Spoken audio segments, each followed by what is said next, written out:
Hello നമസ്കാരം എല്ലാവർക്കും aspirants പീഡിയയുടെ പുതിയൊരു വീഡിയോയിലേക്ക് സ്വാഗതം.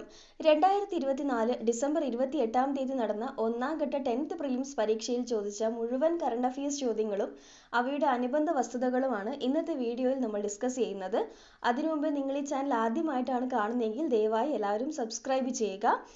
കൂടാതെ ഇനിയുള്ള ഘട്ടങ്ങളിൽ പരീക്ഷ എഴുതാൻ പോകുന്നവരാണെങ്കിൽ സ്കിപ്പ് ചെയ്യാതെ മുഴുവൻ വീഡിയോയും കാണാൻ ശ്രമിക്കുക. അപ്പോൾ ശരി, നമുക്ക് ചോദ്യങ്ങളിലേക്ക് കടക്കാം. ആദ്യ ചോദ്യം ഇതാണ്: 2024 സാഹിത്യത്തിനുള്ള നൊബേൽ സമ്മാനം ലഭിച്ച ഹാൻകാങ്ങിനെ കുറിച്ചുള്ള താഴെ കൊടുത്ത പ്രസ്താവനകളിൽ ശരിയേത്?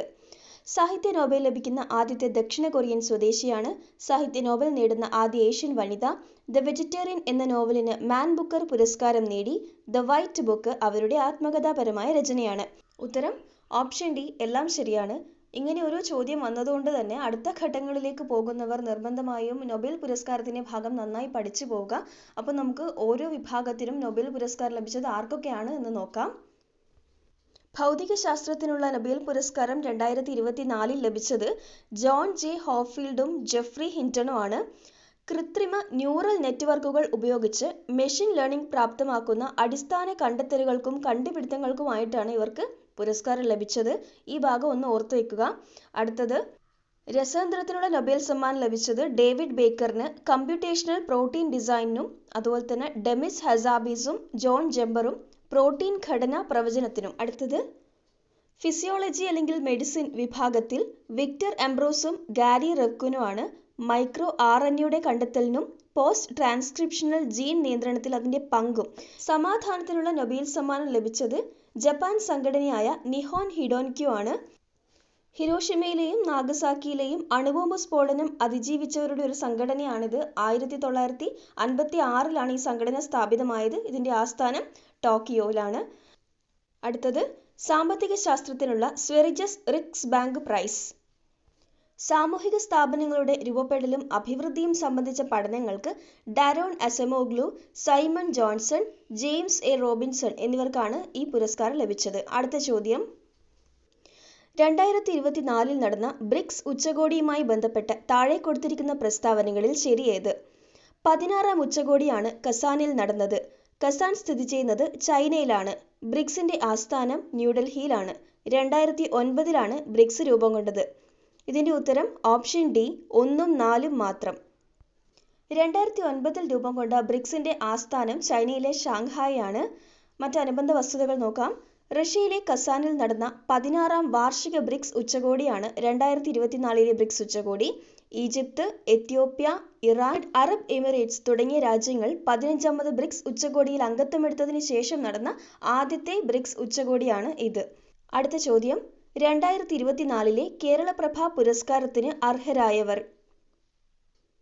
ഉത്തരം ഓപ്ഷൻ സി, എസ് സോമനാഥും ഭുവനേശ്വരിയും എന്നതാണ്. വസ്തുതകൾ നോക്കാം. ഇന്ത്യ ഗവൺമെന്റ് ഏർപ്പെടുത്തിയ പത്മ അവാർഡുകളുടെ മാതൃകയിൽ കേരള സർക്കാർ ഏർപ്പെടുത്തിയ സംസ്ഥാനതല സിവിലിയൻ അവാർഡുകളാണ് ഈ കേരള അവാർഡുകൾ എന്ന് പറയുന്നത്. ഇതിൽ കേരള ജ്യോതി പുരസ്കാരം ലഭിച്ചിരിക്കുന്നത് എഴുത്തുകാരനായിട്ടുള്ള MK സാനുവിനാണ്. അതുപോലെ കേരളശ്രീ പുരസ്കാരം ലഭിച്ചിരിക്കുന്നത് കലാവിഭാഗത്തിൽ കലാമണ്ഡലം വിമല മേനോൻ, ആരോഗ്യത്തിൽ doctor TK Jayakumar, calligraphy Narayana Bhattathiri, കായികം സഞ്ജു വിശ്വനാഥ് സാംസൺ, സാമൂഹിക സേവനം ഷൈജ ബേബി, വ്യവസായം വാണിജ്യം മേഖലയിൽ VK മാത്യൂസ് എന്നിവർക്കാണ്. നമുക്ക് അടുത്ത ചോദ്യം നോക്കാം. 2024 ബ്രിക്സ് സമ്മേളനം നടന്നതെവിടെ? ഉത്തരം ഓപ്ഷൻ എ, റഷ്യ എന്നുള്ളതാണ്. നേരത്തെ നമ്മൾ ഡിസ്കസ് ചെയ്ത ഭാഗം തന്നെ ആയതുകൊണ്ട് നമുക്ക് അടുത്ത ചോദ്യത്തിലേക്ക് കടക്കാം. 2024 ഉപതെരഞ്ഞെടുപ്പ് നടക്കുന്ന നിയമസഭാ മണ്ഡലങ്ങൾ ഏതൊക്കെയെന്നതാണ് ചോദ്യം. ഉത്തരം ഓപ്ഷൻ ഡി, പാലക്കാട്, ചേലക്കര. അടുത്ത ചോദ്യം, താഴെ കൊടുത്തിരിക്കുന്നവയിൽ തെറ്റായ ജോഡി കണ്ടെത്തുക. എഴുത്തച്ഛൻ പുരസ്കാരം NS മാധവൻ, വയലാർ അവാർഡ് അശോകൻ ചരുവിൽ, കേരള ജ്യോതി പുരസ്കാരം MK സാനു, ഓടക്കുഴൽ അവാർഡ് വിനയചന്ദ്രൻ. ഇതിൽ ഓപ്ഷൻ ഡി 4 മാത്രം എന്നുള്ളതാണ് തെറ്റായ ജോഡി. നമുക്കിതിൻ്റെ അനുബന്ധ വസ്തുതകൾ നോക്കാം.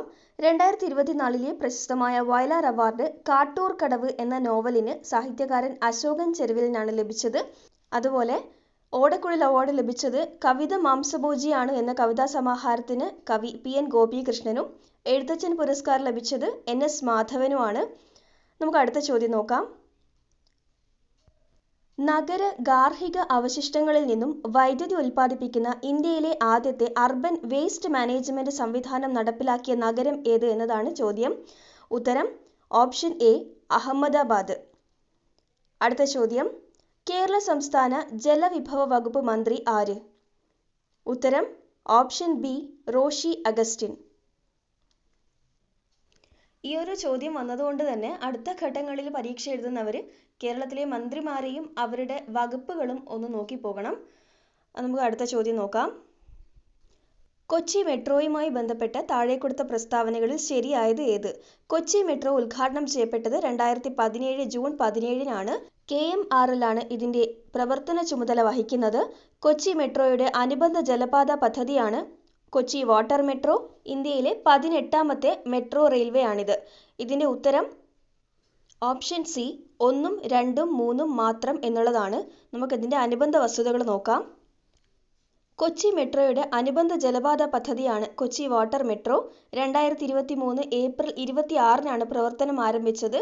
38 ടെർമിനലുകളിലും 16 റൂട്ടുകളിലുമായി സഞ്ചരിക്കുന്ന 78 ബാറ്ററി ഓപ്പറേറ്റഡ് ഇലക്ട്രിക് ഹൈബ്രിഡ് ബോട്ടുകൾ വഴി കൊച്ചിയിലെ 10 ദ്വീപ് സമൂഹങ്ങളെ മെയിൻലാൻഡുമായി ബന്ധിപ്പിക്കുന്ന ഇന്ത്യയിലെ ആദ്യ മെട്രോ സംവിധാനവും ഏഷ്യയിലെ ആദ്യത്തെ സംയോജിത ജലഗതാഗത സംവിധാനവുമാണ് ഇത്. അടുത്ത ചോദ്യം, മേൽക്കൂര മഴവെള്ള ശേഖരണം നിയമം മൂലം നിർബന്ധമാക്കിയ ആദ്യ സംസ്ഥാനം ഏത്? ഉത്തരം ഓപ്ഷൻ സി തമിഴ്നാട് എന്നുള്ളതാണ്. ഇത്തരത്തിൽ ഇന്ത്യയിലെ ആദ്യം, അതുപോലെ കേരളത്തിലെ ആദ്യം, ഇങ്ങനെ ഈ ഒരു ടൈപ്പ് ചോദ്യങ്ങൾ എല്ലാവരും നോക്കി പോവുക. അതുപോലെ തന്നെ ഗവൺമെൻറ്റിൻ്റെ പദ്ധതികളും നിർബന്ധമായും നോക്കി പോകുക എന്നുള്ളതാണ്. അപ്പോൾ ഇന്നത്തെ വീഡിയോ എല്ലാവർക്കും ഇഷ്ടമായെന്ന് കരുതുന്നു. ഇഷ്ടപ്പെട്ടാൽ ലൈക്ക് ചെയ്യാനും ഷെയർ ചെയ്യാനും സബ്സ്ക്രൈബ് ചെയ്യാനും മറക്കരുത്. അപ്പോൾ ശരി, അടുത്തൊരു വീഡിയോയിൽ കാണാം. Thanks for watching.